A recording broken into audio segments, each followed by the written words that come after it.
Maayong hapon mga yagi. Ang inyong ubos nga uli pudog sa lapi, Yagi Heartthrobs. For today's video mga yagi, para lang ni sa mga hip-hop fans mga yagi. Kung dili ka hip-hop fans, pwede na ka mo scroll mga yagi. Kaya mag-video reaction lang taaning music nga bag-o ni Apex nga iyang gididikit sa iyang, siguro mag-retire na siya, didikit niya kang Arik o sa flip top mga yagi. Kay kabalo na mo sa mga nakabalo si Apex wa na baya kabatil kay ban man sa flip top. So karon nakabuhat siya og kanta kay didikit lagi niya kay Enigma nya sa untaman murag pamati na ko, murag wala niya nagidawat ang nga murag nga isugiro sa pasaylo nadawat, so gipaagin na lang niya sa kanta. So tara, sabay-sabay nato paminawon ang iyang gisulat para kang Enigma. Murag nindot ni kay trending man, so atong i-review sabay atong gihulat. Let's go, play na nato.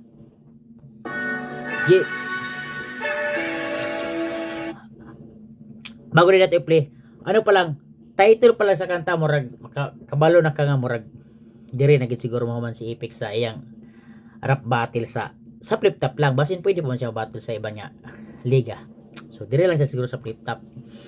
O tara.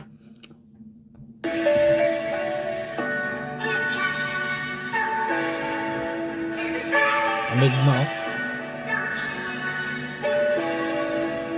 22 pa 22 hours, 600 na, 600 views na. Inakyat ko mataas na bundok, di tumigil kahit mga paa ko mabubog. Kung kailan nakatungtong sa tuktok, saka naman nagkaroon ng tugtog. Inakyat ko mataas na bundok, di tumigil kahit mga paa ko mabubog. Kung kailan nakatungtong sa tuktok, balik muna natin sa dating panahon, estrang tugtog. Marami nag-aabang, marami nagtatanong, kung kailan nakatungtong sa tuktok, saka naman nagkaroon ng tugtog.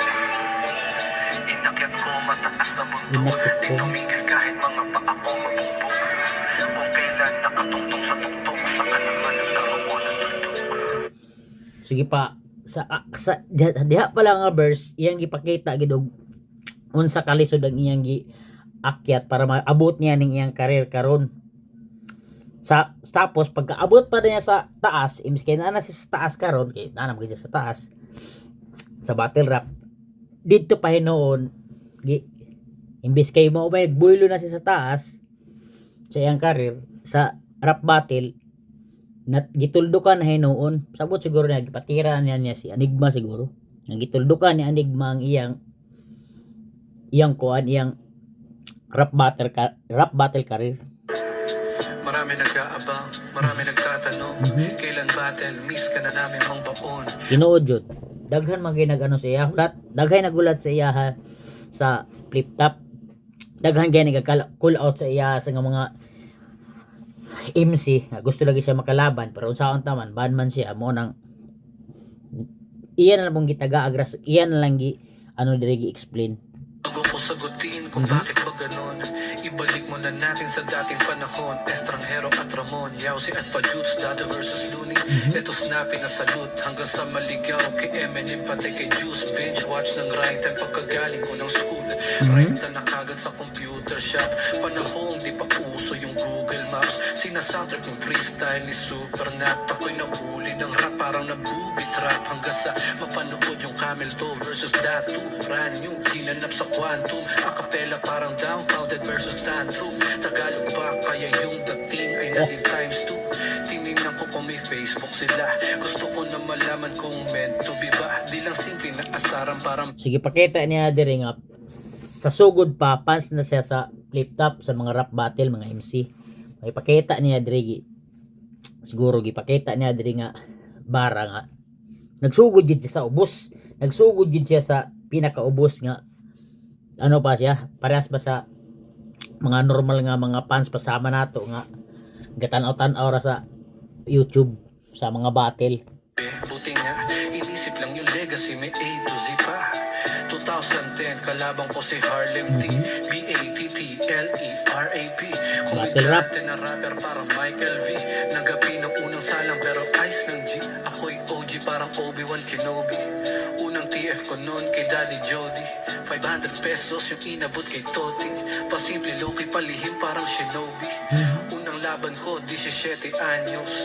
Nung natalo winning streak na pagtatapos. Paano pa pag yung degree ay nairaos? Rap ang pinili pinag-isipan ng maayos. Pagbaba ng barko wala nang doubt. Nilabanan ko kagad si Brian Lau. Imbis na magtik-tik kalawang mamili ng weak na kalaban. Ang gusto ko pick na agad magbakan sa south. Nababad ng gusto lalong pinahusay. Isang 2x2 tatlong isa buhay. Okay, nag 2x2 pa sila ni Abra. Partner sila ni Abra. Pero talo sila. Pili sila na Elvis ug na Bruce. Hanay ako sa mga tunay. Yung bata na nag-solo flight nung sa malugay. Dumaan ang pandemya. Handa pa rin gumera. Kaso ba't may hurado na nagpapalitan ng pera? Nag-iba yung Dito na siya dito na siya ni murag ni Alma. Katong pandemya di ay dito na siya ni Alma di ay. Dito na nga mga battle di ay tong sa sa panahon sa pandemya. Sige daw ato nang iabante. sistema walang tinatalo. Di na ata to yung liga na kilala ko. Fast forward 2022. Laban ko kay Sinyo, ready execute. Yung lugar sobrang grimy, pwede MB shoot. Binuhos ko walang natira miskin ang residue. Dahil sa pustahan yung karir ang tinaya ko. Ayoko lang yung sining natin parang ginagago. Diri siya naigo.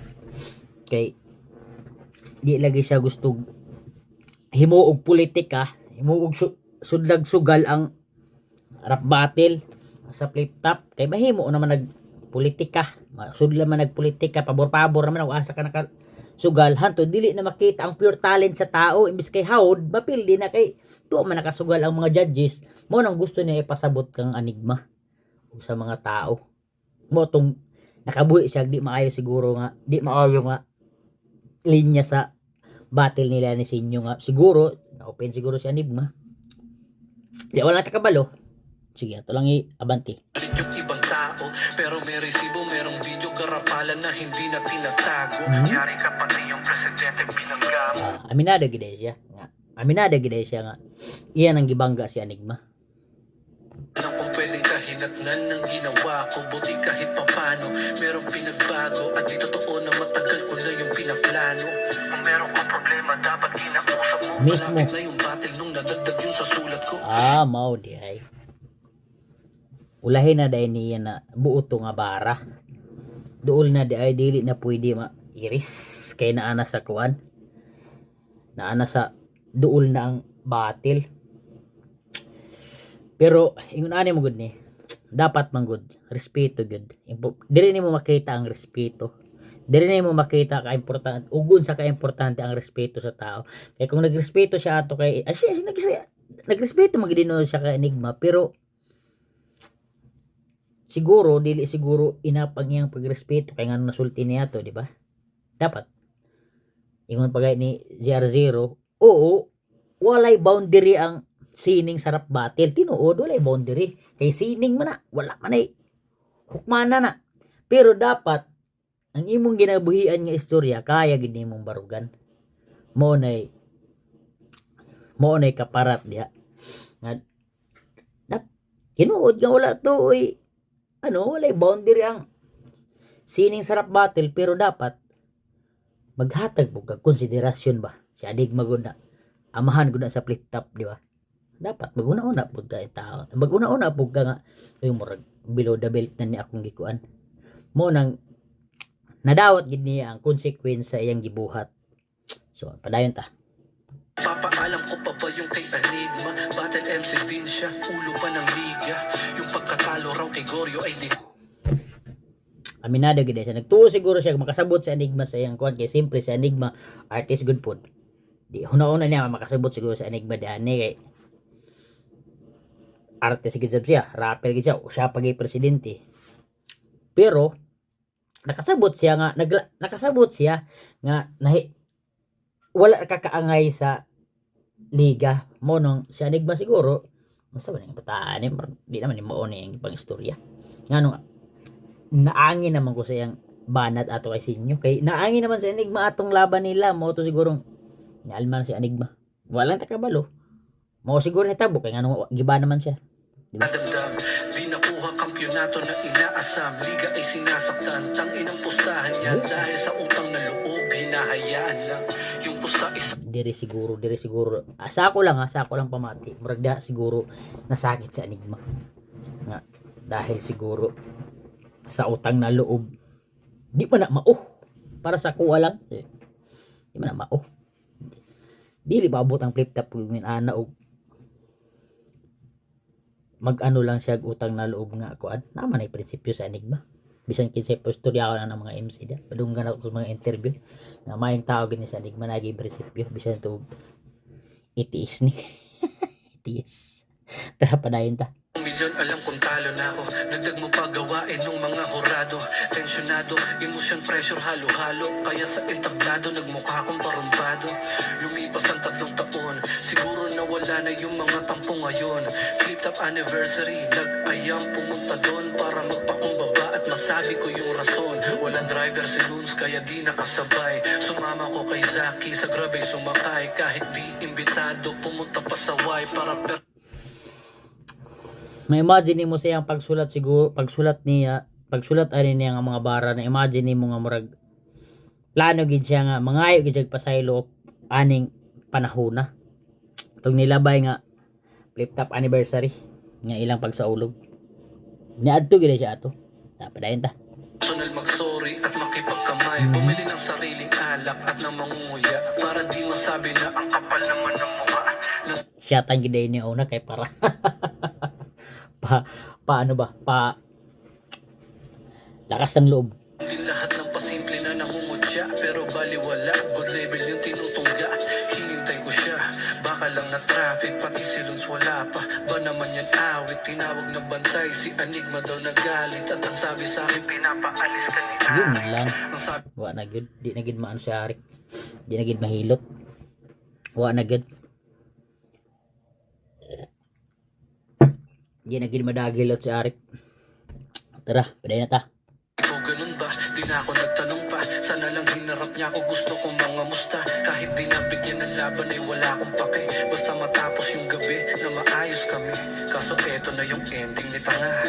Pero ang bait ni Kuya Dennis talaga. Ba't ka pa pumunta? E-ekis ka na nga, Diyos na napapatawad ay 80s ka pala. Tinanggap ko ka. Muna akong pasabot. Diyos nga nagpapatawad. Ay ikaw pa kaya ay itiis pa dahil siya. Mauna diha. Tapos dahin ta. Kahit na masakit, at least malinaw na din ako makakabalik. Na-miss ko yung yanig. Pagod at stress lang kung maraming sabik. Kay bato sa effects, but I guess this is the end. Di na kailangan Tinuod yun. Dagang kay gusto mo makita si Apex. Sabisan ako. Ay, gusto ko makita siya usab sa stage kay sayang yung talent ba. Grabe ka kada laban ni Apex mga classic gid murag walay laban ni Apex nga classic dili classic. Sa flip top sila Sinyo, produce niya nila Abra si akatong pinakadabis niya kalaban jud nga niya kay 6 Street ikaduha ra to ka Sinyo. Itong laban nila 6 Street sa buhay mo pinaka-power nga laban nila. Kay bisay kinsa pwede mo daog ato parte katunay ato nga laban. Sayang si Apex. Dahin ta. all out sa big event. Hinihiling kasi pag bumanat hindi bitin. Pag FT alam mong hindi titipirin. Kalaban titirisin. Shout out sa mga bago hindi pa bulong. Mindanao, Visayas pati sa Luzon. Dire-diretso lawag magningas kugon. Nauubos na yung magaling. Mali ako dun sa mga tagahanga na nanonood sa akin. Hinugot nyo ko sa komunay na malalim. Di ko man matupad na mga bulong sa hangin. Gusto kong malaman yung kayo bumuo sa akin. Sa buhay natin kailangan ng sakripisyo upang marating ang sariling paraiso. Merong dahilan kung bakit natatalisod. May plano ang Diyos kung bakit ka nandirito. Aminado gid siya. Aminado dawat pud niya nga nahitabo sa iya na munay kadabis pud. Munay kadabis nga dapat dawaton gid nimo kung silang hitabo sa imo kay dili pa na ang katapusan. Daghan pa kay daghan pa tawag ani. Daghan pa stage para sa imo Pex. Haring araw padayon lang sa imong sining. Daghan pa mahal gyapon sa imo. Daghan pa stage. Siguro sa flip top lang, di wag kaya lugar gid sa flip top. Sige lang, okay ra na. Sige pa dayon ta. Pasensya na kahit hilutin ko kapos. Eto na yung huling minuto ko tapos. Salamat Arik, ang buti mo na boss. Salamat flip top, may ultimo adios. Salamat flip top, mi ultimo adios. Murag katapusan na gyud niya sa flip top. Kay di man gyud siya istorya ni Arik. Saon naman. Sayang si Apex. Sayang si Apex. How ba si Apex? Nagay fans golat sa iya. Like na to kay Apex ba na?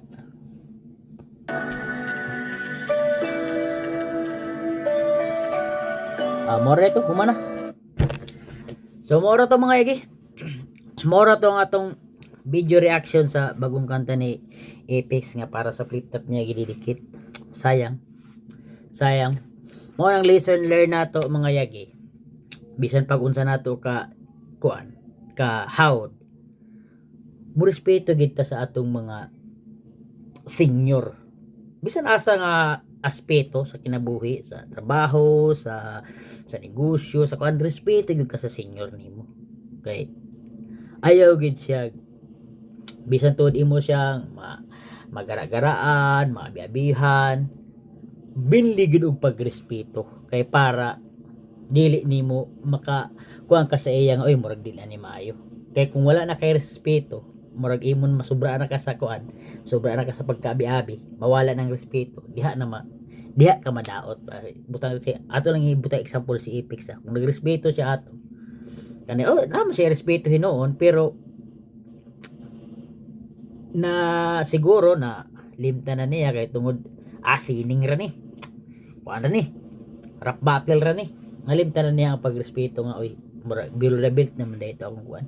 Below the belt naman dito akong na istorya di ay mo nang tanaw mo ni netabo sa iya, pero okay na ingana wag gid di malikayan basta ingana ang mga trabaho, pero sa naman hitabo naman.